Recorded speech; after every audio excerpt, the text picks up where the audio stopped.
Me and my friends went to stay in a cabin in the mountains of Puerto Rico. There were 6 of us: me, a girl named Abby, my brother Steve, Abby's brother Dave, and our boyfriends Danny and Carl. Carl knew the owner of the cabin, so we got to stay there. When we got there, we found the fridge and cupboards full of food. As soon as we arrived, we put our things in the hallway, without even looking at the rooms, and grabbed some beers. We were tired from the trip and just wanted to chill out. We even lit a fire. Later, after dinner, we all went outside to look at the stars. They were so clear and beautiful, and it seemed like we were the only ones staying in a cabin. We could see another cabin through the tall trees, but it was dark, so no one was there. We went back inside, grabbed some more beer, and started playing cards. We were all laughing and having fun when Carl suddenly signaled for us to be quiet and held out his hand. "Stop being a sore loser," Dave teased, but Carl insisted, telling us to hush again. We listened and heard what seemed like hooves on the roof. It sounded like something big was walking around up there. Maybe it's just some animal, we figured, since our cabin was the only one with lights and warmth, I said casually, taking a sip of my beer. Abby suddenly gasped. "What if it's a bear? Can bears get up there?" We all groaned and rolled our eyes. The guys tried to act tough, saying they'd go outside and scare whatever it was away. Abby and I just stayed by the fire, keeping warm. Less than 2 minutes later, they called us to come outside and see for ourselves that there was nothing on the roof.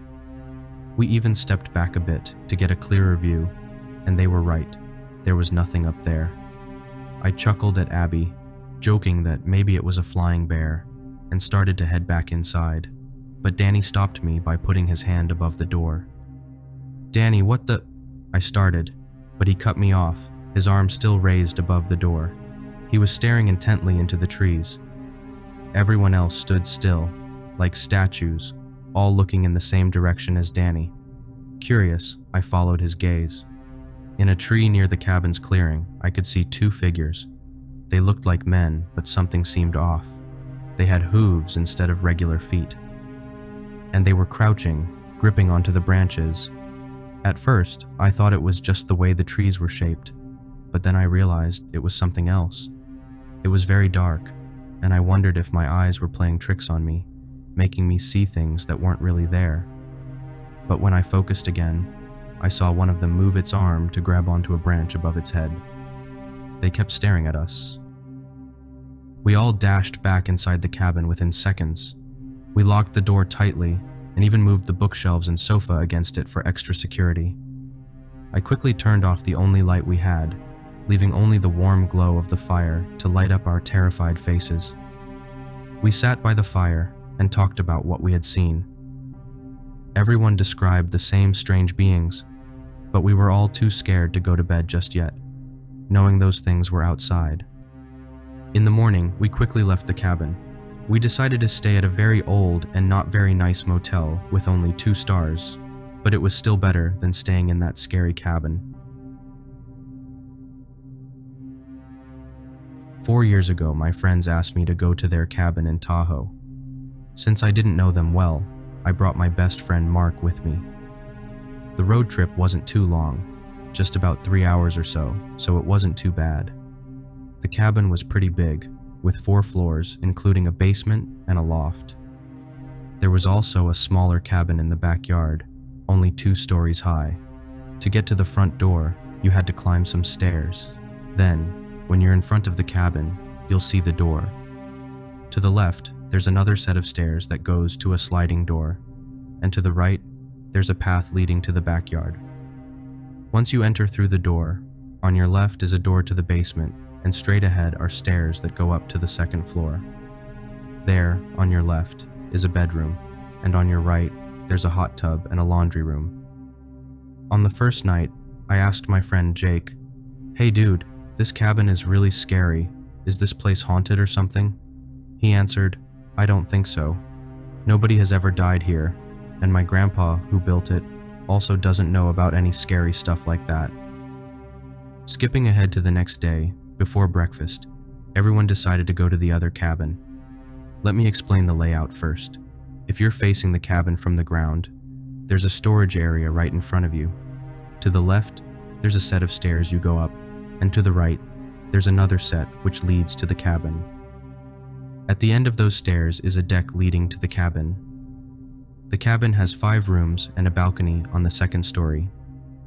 When you walk in, there's an entryway. The next room is empty, with stairs. If you go left, you'll go up those stairs, and if you go straight ahead, there are 2 small rooms, one on the left and one on the right. Up the stairs to the left is a big space, and to the right of the stairs, about 12 feet away, is the door to the balcony. So, the main reason we were up there was for a tour. Skipping ahead to breakfast, Mark and I finished early, washed our plates, grabbed the keys for the 2nd cabin, and went up to wait for everyone else to finish. We walked up the stairs to the cabin, and Mark unlocked the door. When we stepped onto the floor, we saw that the window was left open. Mark went over and closed it. Then he went to the balcony straight across from the window and closed the door behind us. We sat there for about 15 minutes, just talking. But when we got bored and realized they weren't coming, we turned around and tried the door. The door was locked from the inside. We thought maybe it was one of those doors that locked themselves, so we felt pretty silly for closing it. We were stuck outside, panicking, and then we remembered the keys in Mark's pockets. Suddenly, it hit us. We had the keys. Mark used the key to open the door, and we noticed the window. It was open, but we thought we probably forgot to close it properly. So I shut the window, and we headed inside the cabin. But when we were 4 steps down from the outside stairs, we realized we left the door open. Well, actually, I left the door open.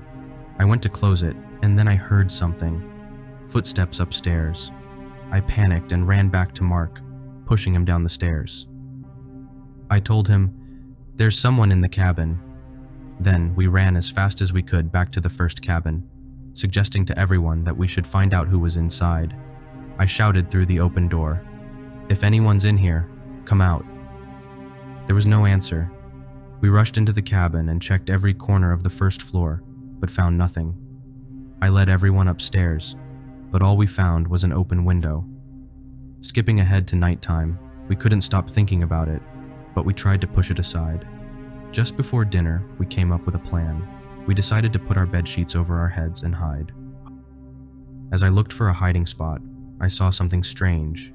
It looked like it was floating or gliding past a window that no one could reach without being at least 20 feet tall. It had a pale white face. I hurried up the stairs from the living room. After dinner, as we were getting ready for bed, I told Mark what happened, and we agreed not to tell anyone until we were older.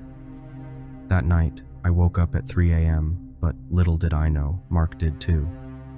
As I went up the stairs to the loft, I saw a shadow. It's hard to explain. It was darker than dark, like a solid black shape, just moving up the stairs. The next morning, I told Mark about what happened, and what he said made me feel less like I was losing my mind. He mentioned that around 3 a.m., he heard someone walking up the stairs too. He just assumed it was one of us and went back to sleep. That was the day we decided to leave. I only went back there once after that, but I never experienced anything like that again. When I was in high school, I moved to the basement and made a bedroom there. It was annoying because almost every night I would wake up suddenly at 4:30 in the morning. And whenever I tried to go back to sleep, I'd hear the basement stairs creaking, like something was slowly coming down them, trying not to wake me up. Sometimes the footsteps would continue all the way over to my sleeping area, and it felt like someone or something was right beside me. But whenever I turned on the light, there would be nothing there. It happened so often that I kind of became numb to it after a while. Then, when I was 17, we moved houses. For a long while in our new place, nothing strange occurred at all. I would sleep through the night peacefully, without any strange dreams or hearing any weird sounds. One evening, my sister and I fell asleep in the living room. We woke up at the same time and saw a tall figure standing at the front door. I might have thought it was just a trick of the light, but both my sister and I heard a whisper that scared us. When we turned on the lights, there was nothing there. One evening, my sister and I fell asleep in the living room. We woke up at the same time and saw a tall figure standing at the front door. So we again asked someone to bless the house. Now, I live in Florida with my new husband. One night, I saw it again after a long time, crouching on the roof of our new house. My husband saw it too. I told him not to worry about it. I've been told that if I talk about it, or get scared, or let my bad feelings take over, it will become stronger. If anyone has other ideas on how to keep it away, I'm open to hearing them. But for now, I've sort of just gotten used to it. When I was 10 in the year 2000, my parents sent me to a summer camp in Huntsville. It was a Bible camp, but I wasn't used to that because I didn't grow up with religion. So I felt a bit awkward there, but I made friends with the other kids and stayed in a room with 7 other girls on the far right side of the camp. There were 3 more rooms downstairs, and upstairs was where the camp counselors slept. The main floor had a really tall ceiling, and up high, there was a small square door that led to where the camp counselors stayed. On the 3rd night, I was on the bottom bunk along the right wall.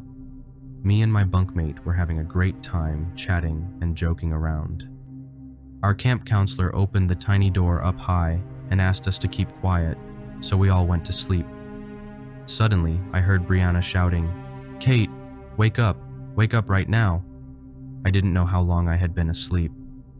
I then heard, "Kate, look over at the bunk in front of you." I was looking at the wall.